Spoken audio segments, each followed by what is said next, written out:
Mari kita sama-sama berdoa. Bapa di dalam surga, terima kasih kami sudah bisa beribadah kembali Tuhan. Kami bisa kembali datang ke hadirat-Mu. Kami bisa kembali mendengarkan sebagian kecil dari firman-Mu yang begitu luas itu.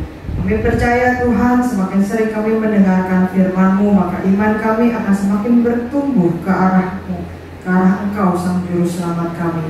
Mari Tuhan, kami serahkan hati kami, kuasailah pikiran kami, seluruh gadget yang kami gunakan, bahkan ruangan dimanapun kami berada.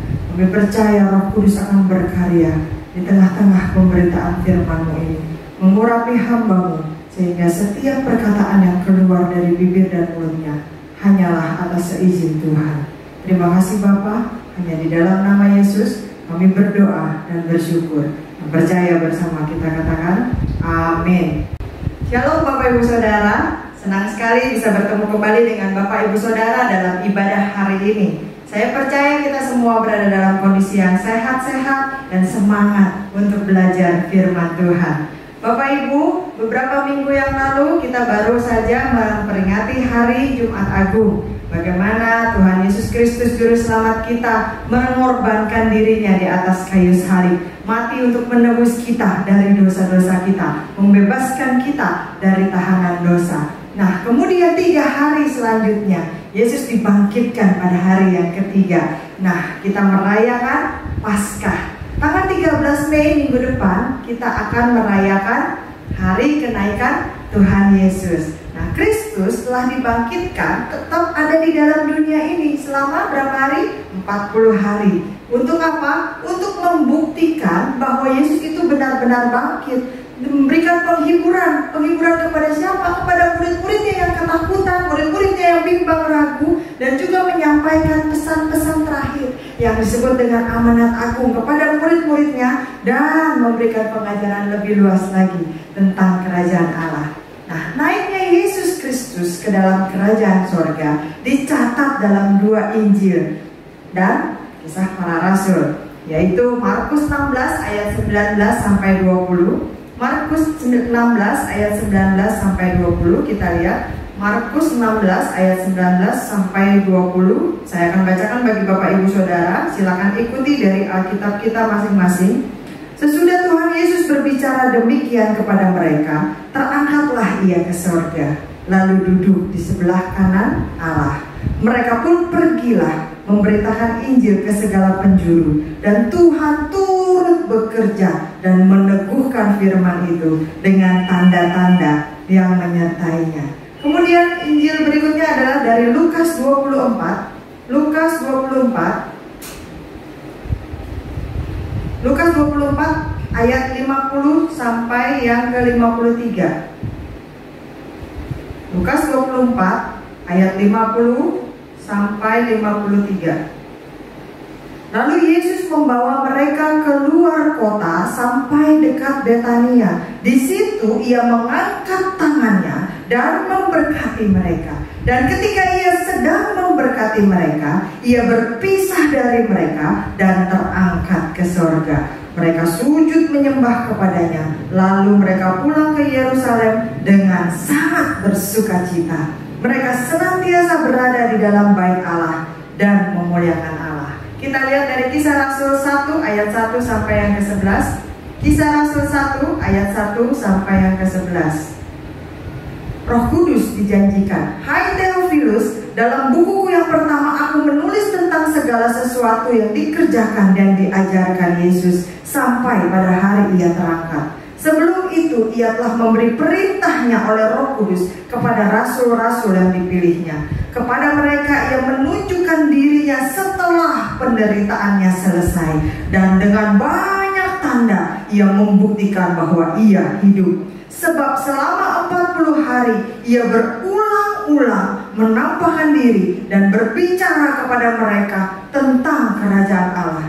Pada suatu hari ketika ia makan bersama-sama dengan mereka, ia melarang mereka meninggalkan Yerusalem dan menyuruh mereka tinggal di situ menantikan janji Bapa, yang demikian katanya, telah kamu dengar daripadaku, sebab Yohanes membaptis dengan air, tetapi tidak lama lagi kamu akan dibaptis dengan Roh Kudus. Yesus terangkat ke sorga. Maka bertanyalah mereka yang berkumpul di situ, Tuhan, maukah Engkau pada masa ini memulihkan kerajaan bagi Israel? Jawabnya, Engkau tidak perlu mengetahui masa dan waktu yang ditetapkan Bapa sendiri menurut kuasanya. Tetapi kamu akan menerima kuasa kalau Roh Kudus turun ke atas kamu, dan kamu akan menjadi saksiku di Yerusalem dan di seluruh Yudea dan Samaria dan sampai ke ujung bumi. Sesudah ia mengatakan demikian, terangkatlah ia disaksikan oleh mereka, dan awan menutupnya dari pandangan mereka. Ketika mereka sedang menatap ke langit waktu ia naik itu, tiba-tiba berdirilah dua orang yang berpakaian putih dekat mereka dan berkata kepada mereka, Hai orang-orang Galilea, mengapakah kamu berdiri melihat ke langit? Yesus ini yang terangkat ke sorga meninggalkan kamu, akan datang kembali dengan cara yang sama seperti kamu melihat dia naik ke sorga. Nah, Bapak Ibu Saudara, berbagai acuan lainnya juga bisa kita temukan di dalam Perjanjian Baru. Yesus terangkat ke sorga dari Bukit Zaitun dekat Betania, kira-kira 1 hari Sabat atau 1 kilometer jauhnya dari Yerusalem. Nah, di puncak Bukit Zaitun itu, seperti yang tadi sudah kita baca, Yesus memberkati seluruh murid-murid yang hadir pada waktu itu. Dan sampai awan menutupinya, Yesus hilang dari pandangan mereka. Bapak Ibu Saudara, terangkatnya Yesus ke sorga ini bukan sebuah ilusi seperti kita melihat David Copperfield begitu ya, sulapnya, magicnya, atau kita menyaksikan pesulap lain. Tidak, terangkatnya Yesus ke sorga ini bukan mitos, cerita legenda atau sesuatu yang konon katanya, bukan. Tetapi berangkatnya Yesus ke sorga sungguh merupakan fakta yang benar-benar terjadi. Nah, mari kita renungkan, apa sih artinya Yesus terangkat ke sorga? Yang pertama, kenaikan Tuhan Yesus artinya menggenapi firman Allah tentang ketuhanan Yesus. Yesus terangkat ke sorga buat apa? Satu, menepati janjinya, Bapak Ibu Saudara. Dia berjanji pergi kepada Bapa. Di mana dia berjanji? Coba kita lihat Yohanes 16 ayat yang ke-28. Yohanes 16 ayat yang ke-28. Aku datang dari Bapa dan aku datang ke dalam dunia. Aku meninggalkan dunia pula dan pergi kepada Bapa. Bapak Ibu nanti bisa baca lagi di ayat-ayat lainnya. Yohanes 14 ayat 28, Yohanes 16 ayat yang ke-10, Yohanes 20 ayat 17. Itu semua ayat-ayat yang berbunyi kurang lebih sama seperti itu. Yesus berkata akan naik ke sorga dan suatu hari kelak dia akan kembali ke dalam dunia. Dalam Markus 14 ayat yang ke-62. Yuk kita lihat Markus 16 ayat yang ke-62.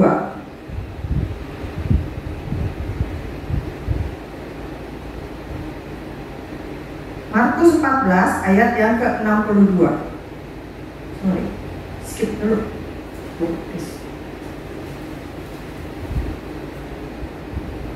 Kita lihat Markus 14 ayat yang ke-62.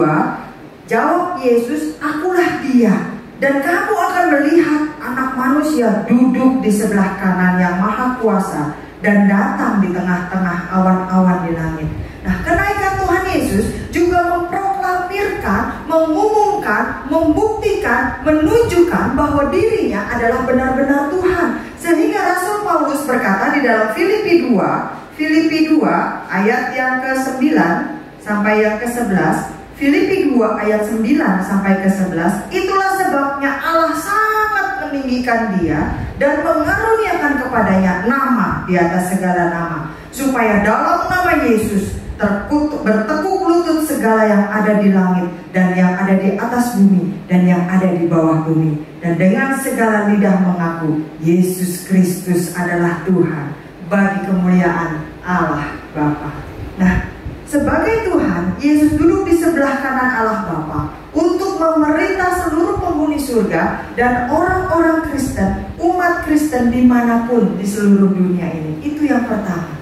Yang kedua, kita lihat kenaikan Yesus menyatakan bahwa dia menjadi juru syafaat kita. Bukan hanya juru selamat, tetapi juru syafaat bagi kita. Pemazmur menulis dengan pemahaman profetik petik ketika dia berseru kepada penjaga pintu gerbang untuk membuka pintu yang berabad-abad supaya Raja Mulia itu bisa masuk. Yuk kita lihat Mazmur 24. Mazmur 24 ayat yang ke-7 dan 9. Mazmur 24 ayat yang ke-7. Angkatlah kepalamu hai pintu-pintu gerbang, dan terangkatlah kamu hai pintu-pintu yang berabad-abad, supaya masuk Raja kemuliaan. Ayat yang ke-9. Angkatlah kepalamu hai pintu-pintu gerbang, dan terangkatlah kamu hai pintu-pintu yang berabad-abad, supaya masuk Raja kemuliaan. Nah, saat Yesus naik ke surga, Raja yang mulia masuk ke dalam tujuannya yang agung, di sebelah kanan Allah Bapa, di tempat yang maha tinggi, untuk menjadi perantara bagi kita, untuk menjadi penghubung bagi kita, menjadi juru syafaat bagi kita. Kita lihat Ibrani 12 ayat yang kedua. Ibrani 12 ayat yang kedua. Ibrani 12 ayat yang kedua. Marilah kita melakukannya dengan mata yang tertuju kepada Yesus, yang memimpin kita dalam iman, dan yang membawa iman kita itu kepada kesempurnaan, yang dengan mengabaikan kehinaan tekun memikul salib ganti sukacita yang disediakan bagi Dia yang sekarang duduk di sebelah kanan tahta Allah. Nah, itu yang Yesus lakukan sekarang. Alkitab mengajarkan bahwa Yesus Kristus hidup untuk menjadi perantara bagi kita, untuk menjadi penghubung, untuk menjadi pemulih hubungan kita dengan Allah Bapa di surga yang terputus karena dosa yang dilakukan oleh manusia. Ibrani 7 ayat yang ke-25, kita lihat. Ibrani 7 ayat yang ke-25. Karena itu Ia sanggup juga menyelamatkan dengan sempurna semua orang yang oleh Dia datang kepada Allah, sebab Ia hidup senantiasa untuk menjadi pengantara mereka. Nah, Bapak Ibu, tadi yang pertama kita lihat kenaikan Yesus menyatakan bahwa dirinya benar-benar Tuhan, bukan nabi, bukan manusia doang, tetapi manusia 100% dan Allah 100%. Yang kedua, kenaikan Yesus menyatakan bahwa Dia menjadi juru syafaat kita, menjadi penghubung, menjadi perantara bagi kita. Yang ketiga, kita lihat kenaikan Yesus menyatakan turunnya Roh Kudus dan karyanya. Lukas 24 ayat yang ke-49. Lukas 24 ayat yang ke-49. Dan aku akan mengirim kepadamu apa yang dijanjikan Bapakku, tetapi kamu harus tinggal di dalam kota ini sampai kamu diperlengkapi dengan kekuasaan dari tempat tinggi. Nah, kita lihat lagi Yohanes 16 ayat yang ke-17. Ayat yang ke-7. Yohanes 16 ayat yang ke-7. Namun benar yang kukatakan ini kepadamu adalah lebih berguna bagi kamu jika aku pergi. Sebab jikalau aku tidak pergi, penghibur itu tidak akan datang kepadamu. Tetapi jikalau aku pergi, aku akan mengutus Dia kepadamu. Nah, Roh Kudus turun setelah Yesus Kristus naik ke surga. Buat apa? Meneruskan karya Kristus di seluruh muka bumi ini.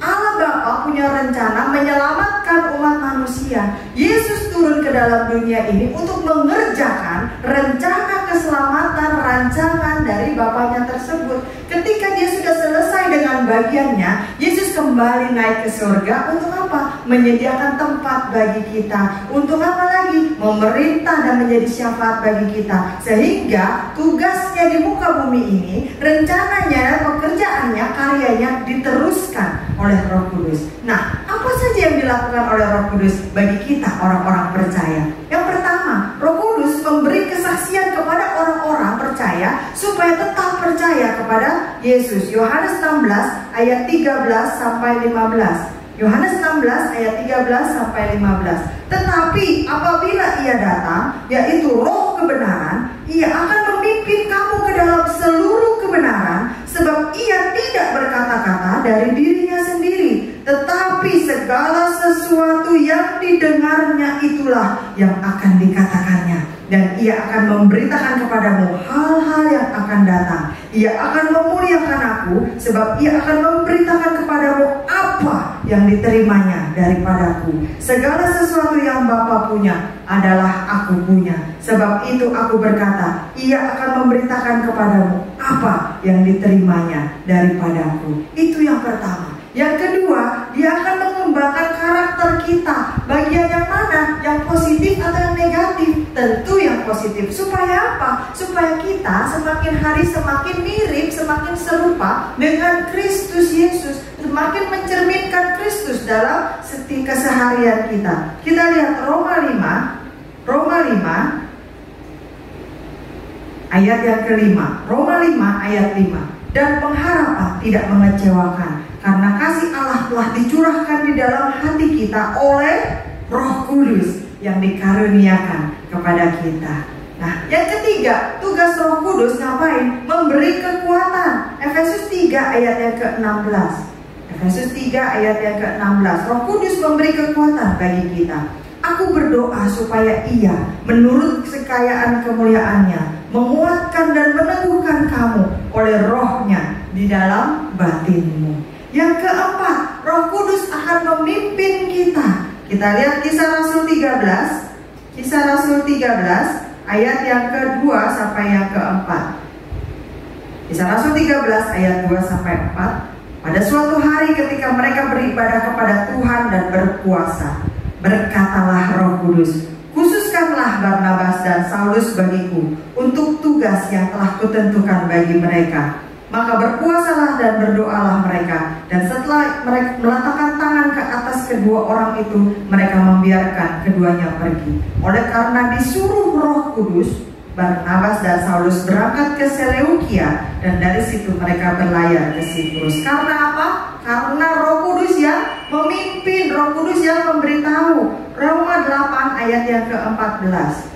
Roma 8 ayat yang ke-14. Apakah pimpinan itu hanya bagi orang tertentu? Roma 8 ayat 14 berkata, semua orang yang dipimpin Roh Allah adalah anak Allah. Artinya, kalau kita hidupnya dipimpin oleh Roh Allah, oleh Roh Kudus, maka kita juga adalah anak-anak Allah. Dan memang harusnya seperti itu. Kalau kita mengaku diri kita orang Kristen, hidup ini bukan diri kita lagi. Hidup ini bukan milik kita lagi, tetapi milik Tuhan. Makanya harus dipimpin oleh Roh Kudus. Yang kelima, Roh Kudus akan menghibur kita. Yohanes 14 ayat yang ke-16 sampai 17.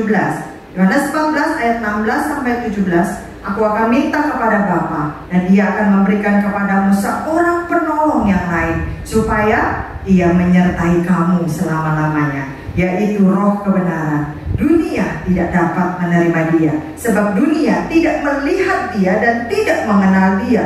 Tetapi kamu mengenal Dia, sebab Ia menyertai kamu dan akan diam di dalam kamu. Jadi Dia akan menghibur kita. Yang keenam, Roh Kudus mengajar kita tentang caranya berdoa. Seringkali mungkin kita bingung gimana ya cara berdoa ya. Saya nggak pintar ngomong, saya ini pemalu, saya ini orang introvert, saya ini sulit membuka diri. Tetapi Roh Kudus bisa mengajar bagaimana kita bisa berdoa kepada Bapa. Roma 8 ayat yang ke-26. Roma 8 ayat yang ke-26.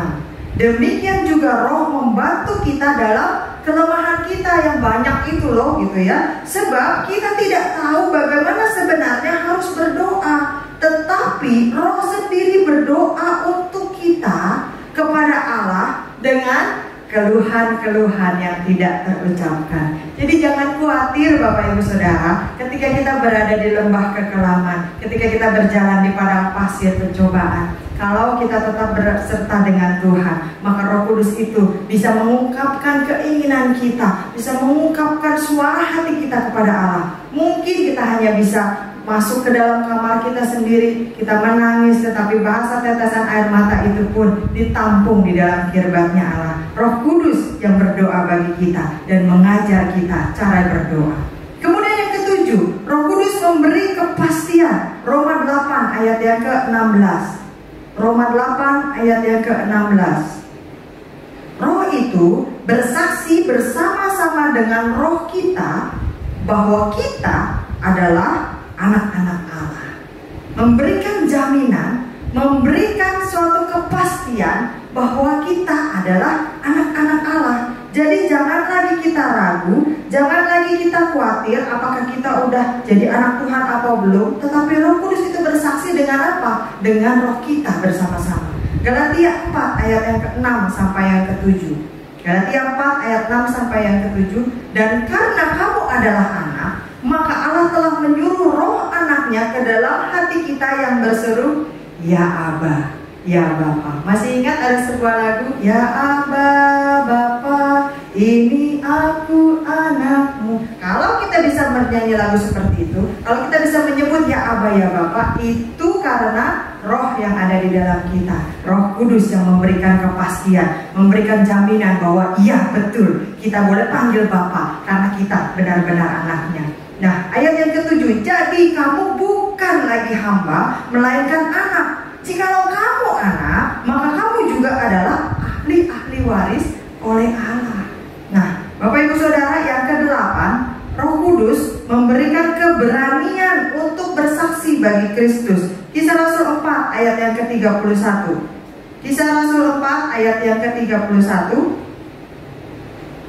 Dan ketika mereka sedang berdoa, goyanglah tempat mereka berkumpul itu, dan mereka semua penuh dengan Roh Kudus. Lalu mereka memberitakan firman Allah dengan berani. Bukan karena habis minum minuman keras, setengah mabok, lalu muncul keberanian, bukan. Tetapi jelas dikatakan mereka memberitakan firman Allah dengan berani ketika semua penuh dengan Roh Kudus. Jadi Roh Kudus memberikan kita keberanian, bukan untuk melakukan hal-hal yang cemar, bukan untuk melakukan hal-hal yang tidak sesuai dengan firman Allah, tetapi justru untuk melakukan dan bersaksi bagi Kristus. Yang ke-9, Roh Kudus memberikan kita pengharapan. Roma 15 ayat yang ke-13. Roh Kudus memberikan kita pengharapan. Roma 15 ayat yang ke-13. Semoga Allah, sumber pengharapan, memenuhi kamu dengan segala sukacita dan damai sejahtera dalam iman kamu, supaya oleh kekuatan Roh Kudus kamu berlimpah-limpah dalam pengharapan. Yang terakhir, apa yang dikatakan, apa yang dikerjakan oleh Roh Kudus bagi kita? Mendatangkan kemerdekaan. Kita lihat 2 Korintus 3 ayat yang ke-17. Roh Kudus mendatangkan kemerdekaan bagi kita. 2 Korintus 3 ayat yang ke-17. Sebab Tuhan adalah roh, dan di mana ada roh Allah, di situ ada kemerdekaan. Poin yang ketiga, kenaikan Tuhan Yesus menyatakan turunnya Roh Kudus dan karya-karyanya di dalam hidup kita. Yang keempat, Bapak Ibu Saudara, kenaikan Tuhan Yesus menyatakan kesaksian. Kita lihat Kisah Para Rasul 1 ayat yang ke-8. Kisah Rasul 1 ayat yang ke-8. Tetapi kamu akan menerima kuasa kalau Roh Kudus turun ke atas kamu, dan kamu menjadi saksiku di Yerusalem dan di seluruh Yudea dan Samaria dan sampai ke ujung bumi. Nah, setelah kenaikan Tuhan Yesus, murid-murid menjadi saksi yang berkobar-kobar. Kebangkitan dan kenaikan Kristus ke sorga telah mendorong, memotivasi, memperlengkapi para murid supaya bersaksi. Nah, sesaat sebelum terangkat ke sorga, Yesus berkata dalam Kisah Rasul 1 ayat yang ke-8 yang barusan kita baca, bahwa mereka akan menerima kuasa ketika Roh Kudus itu turun ke atas mereka. Buat apa? Buat menjadi saksi, buat menjadi memberitakan Injil Kristus. Nah, Bapak Ibu Saudara, kita adalah saksi-saksi. Kita adalah bukti nyata bagaimana bahwa Yesus Kristus itu mampu menyelamatkan jiwa kita, mampu mengubah kehidupan kita, mampu memberikan arti dan tujuan di dalam hidup kita. Jadi yang keempat, kenaikan Yesus menyatakan kesaksiannya. Yang kelima, Bapak Ibu Saudara, kenaikan Tuhan Yesus menyatakan berkat, menyatakan pujian, menyatakan penyembahan dan sukacita. Lukas 24 ayat yang ke-50 sampai 53. Lukas 24 ayat 50 sampai 53. Lalu Yesus membawa mereka keluar kota sampai dekat Betania. Di situ ia mengangkat tangannya dan memberkati mereka. Dan ketika ia sedang memberkati mereka, ia berpisah dari mereka dan terangkat ke surga. Mereka sujud menyembah kepadanya, lalu mereka pulang ke Yerusalem dengan sangat bersukacita. Mereka senantiasa berada di dalam bait Allah dan memuliakan Allah. Nah, kenaikan Tuhan Yesus ini bukan seperti terbenamnya matahari bagi para murid, tetapi justru adalah terbitnya matahari. Artinya apa? Ini artinya adalah berkat bagi murid-muridnya. Berkatnya apa aja? Nggak dituliskan di dalam Alkitab, Bapak Ibu Saudara. Tetapi jelas kita baca bahwa Yesus mengangkat tangannya dan memberkati murid-muridnya. Bisa saja mungkin berkat itu seperti doa berkat pada bangsa Israel zaman dulu dalam Bilangan 6 ayat 24 sampai 26. Tuhan memberkati engkau dan melindungi engkau. Tuhan menyertai engkau dengan wajahnya dan memberi engkau kasih karunia. Tuhan menghadapkan wajahnya kepadamu dan memberi engkau damai sejahtera. Bisa seperti itu. Nah, kenyataannya kita memiliki Tuhan yang telah bangkit dan sekarang naik ke sorga, duduk di sebelah kanan Allah Bapa. Seharusnya ini menjadi berkat bagi kita, membuat kita apa? Membuat kita lebih yakin, membuat kita lebih setia, membuat kita lebih semangat, membuat kita lebih sukacita. Karena juru selamat kita benar-benar ada di sorga, benar-benar naik ke sorga, dan bukan sekedar masuk ke dalam sorga, tetapi dia duduk di sebelah kanan Allah Bapa. Itu menunjukkan statusnya bahwa benar-benar diterima di dalam sorga dan pemerintahan sorga. Dia benar-benar adalah anak Allah. Yang keenam, kenaikan Yesus menyatakan kedatangannya yang kedua kali. Para murid menyaksikan Yesus terangkat ke sorga dan menjadi terkagum-kagum, terheran-heran. Bisa kita bayangkan Bapak Ibu Saudara, zaman sekarang ini orang nggak ada yang bisa terbang dengan sendirinya, dengan kekuatan sendiri begitu ya. Biasanya mungkin orang pakai parasut untuk terbang, atau paralayang, atau paragliding, atau apapun itu memerlukan bantuan alat untuk bisa membawa atau menerbangkan dirinya. Tetapi pada saat itu Yesus terbang tanpa alat bantuan apapun. Otomatis kalau misalkan kita ada di saat itu juga, kita juga pasti akan terbengong-bengong, terkagum-kagum, terpesona, terpana. Nah, pertanyaan umumnya atau yang biasanya kita tanyakan ketika orang pergi, nanti balik lagi nggak ya? Nah, murid-murid juga menanyakan hal yang seperti itu. Ya, ditinggal nih, guru udah bangkit, dia tiba-tiba naik ke surga. Waduh, terus tertutup awan, nanti balik lagi nggak ya dia? Nah, dua orang berpakaian putih, utusan surgawi, berdiri di dekat mereka dalam Kisah Rasul 1, Kisah Rasul 1 ayat yang ke-11 yang tadi sudah kita baca. Mereka menyampaikan kepastian jawaban atas pertanyaan mereka. Yesus ini yang terangkat ke surga meninggalkan kamu, akan datang kembali dengan cara yang sama seperti kamu melihat dia naik ke surga. Jadi ketika Yesus naik ke surga, artinya ada kepastian menyatakan bahwa dia akan datang kedua kali. Bapak Ibu Saudara ingat, ketika Yesus nanti datang yang kedua kali, bukan sebagai bayi mungil yang lucu, imut-imut bisa dicubit-cubit pipinya bem-bem, bukan. Dia datang yang kedua kali sebagai raja di atas segala raja. Dia datang kedua kali sebagai hakim yang maha agung. Itulah sebabnya jangan tanya kapan sih, tanggal berapa sih, bulan berapa sih, tahun berapa Yesus datang. Karena Alkitab menyatakan tidak ada seorang pun yang tahu, anak pun tidak, hanya Bapa yang tahu. Yang perlu kita lakukan bukan tahu kapan waktunya, tanggal berapa dan segala macam. Yang perlu kita lakukan adalah apakah yang sudah kita lakukan untuk mempersiapkan diri kita ketika Yesus datang, kita terangkat atau tidak. Itu yang penting. Percuma kalau seandainya kita bisa menghitung, kita bisa sampai tahu, memprediksi segala macam tanggalnya, tetapi ketika Yesus datang kita tidak satu roh dengan dia, kita tidak layak untuk ikut terangkat bersama dia, tetap aja ketinggalan Bapak Ibu Saudara. Jadi daripada mikirin kapan waktunya, lebih baik waspadalah, siap sedia, dan selalu kita tingkatkan iman kita semakin hari serupa dengan Kristus. Yang terakhir Bapak Ibu Saudara, kenaikan Yesus menyatakan persiapannya menyediakan rumah surgawi bagi kita, bagi umatnya. Yohanes 14 ayat 1 sampai yang ke-6. Yohanes 14 ayat 1 sampai yang ke-6. Rumah Bapa judulnya. Janganlah gelisah hatimu, percayalah kepada Allah, percayalah juga kepadaku. Di rumah Bapakku banyak tempat tinggal.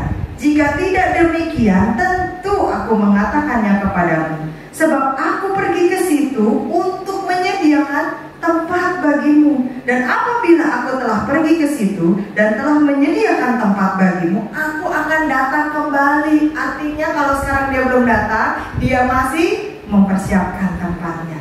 Ngapain dia datang kembali? Lanjut. Dan membawa kamu ke tempatku, supaya di tempat di mana aku berada, kamu pun berada. Dan kemana aku pergi, kamu tahu jalan ke situ. Kata Thomas kepadanya, Tuhan, kami tidak tahu kemana engkau pergi. Jadi bagaimana kami tahu jalan ke situ?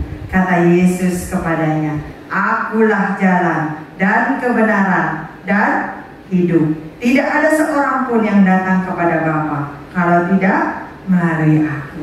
Nah, Bapak Ibu Saudara, seringkali saya katakan jangan terlalu betah hidup di dunia ini. Walaupun Tuhan memperlengkapi kita dengan segala berkat yang untuk kita kelola dan kita nikmati dengan bijaksana, tetapi dunia ini bukan tujuan akhir kita. Dunia ini bukan rumah kita selama-lamanya. Dunia ini bukan tempat yang akan kita tinggali selama-lamanya. Surga yang menjadi tujuan akhir perjalanan dari hidup umat Allah. Surga yang menjadi tujuan kita, di mana Yesus berada, disitulah kita juga ingin berada, dan Yesus juga ingin bersama-sama dengan kita. Itu yang menjadi kerinduannya. Surga adalah lingkungan yang sempurna, suci, kudus, tanpa dosa. Nah, Yesus sedang menyediakan tempat di sana bagi siapa? Bagi orang-orang yang sungguh-sungguh percaya dan menerima Kristus sebagai Tuhan dan Juru Selamat di dalam hatinya. Itu baru bisa masuk. Nah, Bapak Ibu Saudara, kalau bicara tentang vaksinasi begitu ya, tentunya kita sekarang lagi ramai ikut mengikuti program pemerintah untuk vaksinasi, mau yang lansia, mau yang tokoh agama, guru dan sebagainya. Nah, ketika kita mau ikut vaksinasi, tentu ada langkah-langkahnya, tentu ada kualifikasinya. Ketika dibuka program untuk lansia, Bapak Ibu Saudara yang belum usia 60 tahun, tentunya tidak boleh ikut di program situ. Gak bisa anak yang umur 20 tahun atau bahkan Bapak Ibu yang usia 59 tahun ikut-ikut datang ke sana pasti akan ditolak karena tidak sesuai dengan kriteria atau persyaratannya. Nah, ketika dibuka program guru, Bapak Ibu yang mungkin tidak bekerja sebagai guru atau tidak bekerja di sekolah, tidak berkaitan dengan bidang pendidikan, mungkin pasti akan dipertanyakan atau ditolak di program untuk guru dan bidang pendidikan. Sama seperti Yesus. Yesus memang menyediakan tempat bagi kita di surga. Ya, betul. Tapi gak sembarang orang bisa masuk ke sana, Bapak Ibu Saudara. Sama seperti ke rumah kita, tidak sembarang orang boleh masuk ke rumah kita. Hanya orang-orang yang kita kenal, hanya orang-orang yang kita izinkan. Bagaimana orang itu bisa kita izinkan masuk ke rumah kita? Kalau dia punya ketentuan yang bisa kita setujui. Bagaimana kita bisa diterima masuk ke dalam sorga, menikmati tempat atau rumah yang sudah Yesus sediakan bagi kita, kalau kita memenuhi kriteria yang Yesus berikan. Nah, Yesus menyediakan tempat buat orang-orang yang sungguh-sungguh percaya dan menerima Dia sebagai Tuhan dan Juru Selamat satu-satunya di dalam hidupnya. Mari kita periksa diri kita di dalam memperingati kenaikan Tuhan Yesus minggu yang akan datang. Mari kita cek diri kita. Selama ini kita beribadah, puluhan tahun menjadi orang Kristen, mungkin puluhan tahun menjadi pelayan Tuhan. Apakah kita sudah sungguh-sungguh, sekali lagi saya katakan sungguh-sungguh menerima Tuhan Yesus Kristus sebagai Tuhan dan Juru Selamat di dalam hati kita? Nah, Bapak Ibu Saudara, bagaimana kita menanggapi Sang Juru Selamat yang telah naik ke surga? Mari kita izinkan Dia masuk, tinggal tetap dalam hidup kita. Kalau belum, mulai dari sekarang. Jangan tunggu besok, jangan tunggu nanti, jangan tunggu minggu depan. sekarang sebelum semuanya terlambat. Yesus tidak hanya rindu untuk menyelamatkan kita, tetapi dia juga rindu untuk menyertai setiap langkah kita dan memberkati kita setiap harinya. Alberta, Allah selalu beserta dengan kita. Tuhan Yesus memberkati. Mari kita berdoa. Bapa di dalam surga, terima kasih untuk firman-Mu pagi hari ini, di mana kami kembali dikuatkan, kami kembali diingatkan, kami kembali dikisahkan tentang kenaikan Kristus ke dalam surga. Kami percaya Tuhan bahwa itu bukan sekedar mitos, itu bukan sekedar omongan kosong, itu bukan sekedar legenda, itu bukan sekedar ilusi atau penglihatan atau apapun itu, tetapi kenaikan Yesus sungguh-sungguh fakta yang terjadi, dan itu membuktikan tentang ketuhanan Yesus. Sungguh-sungguh Tuhan 100% dan manusia 100%. Tuhan, terima kasih. Kami percaya bahwa ketika Yesus sudah naik ke surga, duduk di sebelah kanan Allah Bapa, maka dia menjadi perantara, menjadi penghubung dan menjadi juru syafaat bagi kami semua, antara kami dengan Bapa. Terima kasih Tuhan.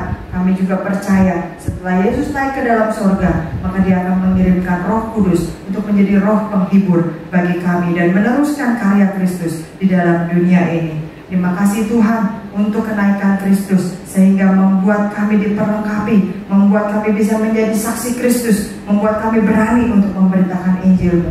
Dan kami percaya ketika Yesus naik ke surga, berkat yang sama yang diterima oleh murid-murid pada waktu itu juga turun menjadi milik kami semua, orang yang percaya kepada Kristus pada saat ini.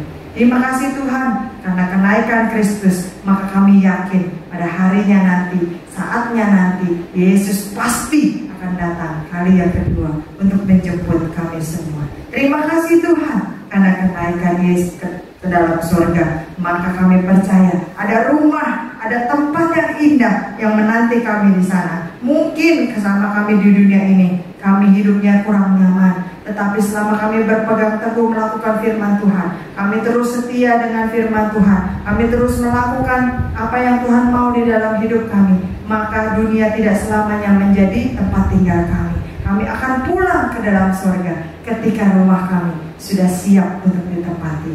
Terima kasih Tuhan untuk semua peneguhan ini. Dan kami percaya Tuhan, ketika ada roh jahat yang hendak mengambil bibit-bibit firman Tuhan, membuat kami kembali ragu, membuat kami kembali tidak percaya, membuat kami goyah, dalam nama Yesus kami usir, terkutuk dan keluar. Dan kami percaya Tuhan, setiap bibit firman Tuhan yang ditaburkan di dalam hati kami, jatuh di tanah hati yang subur, akan bertumbuh, berakar, berbuah, dan berlipat beratus kali ganda, membuat iman kami semakin teguh dalam pengharapan akan kedatangan Kristus yang kedua kali. Dalam nama Yesus kami berdoa dan bersyukur.